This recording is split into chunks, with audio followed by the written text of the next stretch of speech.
রমণী, আমি যে কথাগুলো বলতে চাই সেটা তোমার শোনা উচিত, এবং গত 6টা বছর আমি কোথায় ছিলাম, কীভাবে ছিলাম, সেটা তোমার জানা উচিত। কেন শুনুন? কি কারণে শুনুন? কি বলবেন আপনি? আমার কথাগুলো তোমার শোনা উচিত এই কারণ আমি গত 6টা বছর কীভাবে ছিলাম, কোথায় ছিলাম, আমার রাত দিন কীভাবে কেটেছে, আমি কতটা ব্যাকুল হয়েছিলাম, সব কিছু তোমাদের জানা উচিত। শুনুন, আপনার এই সমস্ত গল্প আমার শোনার কোনো ইচ্ছে নেই। তাছাড়া এখন শুনে কি হবে?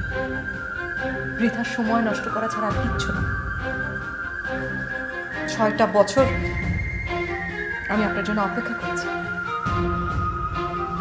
কিন্তু এখন আমার আর কিছু করার নেই।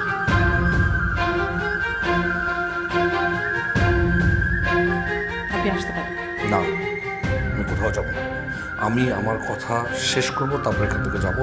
আমার কথাগুলো সব শুনতে হবে মনোযোগ দিয়ে। আপনি কিন্তু আমার ধৈর্যের বাঁধ ভেঙে ফেলছেন।